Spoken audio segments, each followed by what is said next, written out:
నూతనంగా ఎలక్ట్ అయినారు. ప్రభుత్వ అధికారులు అందరూ కూడా వచ్చినారు. 60 రోజులుగా స్ట్రైక్ లో ఉన్నటువంటి అన్ని డిపార్ట్మెంట్ వాళ్ళు కూడా, జిల్లా స్థాయి అధికారి నుంచి గ్రామ స్థాయి వరకు అన్ని డిపార్ట్మెంట్ వాళ్ళు రిపోర్ట్ చేస్తారు. దయచేసి వాళ్ళతో మీరు సహకరించండి, మనం అందరం కలిసి.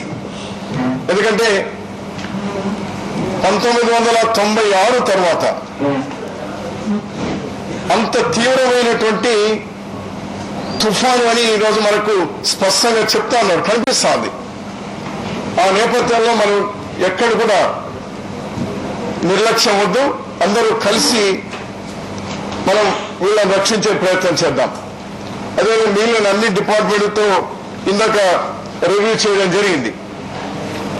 డ్రింకింగ్ వాటర్కి సంబంధించి, ఫైర్ సంబంధించి, ఎలక్ట్రిసిటీ వాళ్ళకి సంబంధించి, రోడ్లకు సంబంధించి, మరీ ముఖ్యంగా ఇరిగేషన్ వాళ్ళకి సంబంధించి ఎక్కడైనా పైపింగ్ లేకపోతే కట్టలు తెగిపోయేటుంటే 1,30,000 గోనె సంచులు కావాలన్నారు.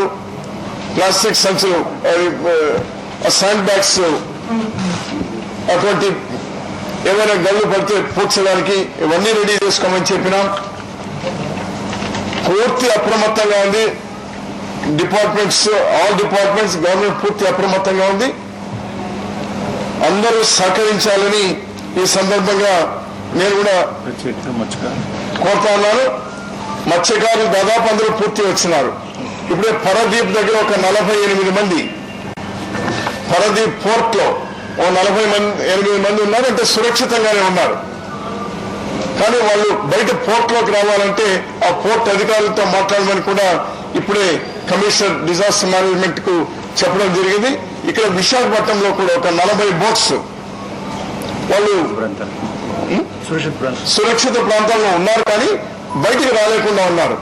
వాళ్ళను మరి ఆ పోర్ట్ యాజమాన్యంతో కూడా మాట్లాడి వాళ్ళను కూడా ఇంకొక గంట లోపల వాళ్ళు కూడా బయటకు వచ్చేటువంటి ఏర్పాట్లు చేయడం జరుగుతుంది. మరి ఇప్పటికే ఒక 3 ఇళ్లు కూడా కూలిపోయినాయని ఇప్పటికీ రిపోర్ట్ అవ్వడం జరిగింది. నిన్న వచ్చినటువంటి అలలతో విశాఖపట్నం సిటీలోనే అది జరిగింది, కూలిపోవడం.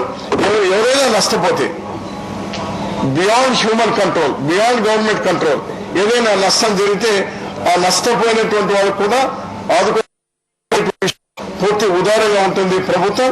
ఏదేమైనా కూడా ఈ ఉపద్రవం నుంచి మనం అందరూ కూడా బయటపడాలి.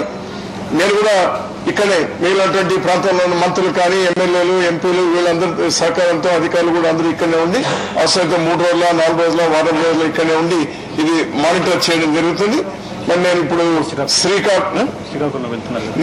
శ్రీకాకుళం వరకు పోయి మళ్ళీ ఈవినింగ్ కల్లా తిరిగి రావడం జరుగుతుంది. We'll all work together. మీరు కూడా కోఆపరేట్ చేయమని కోరుతాను.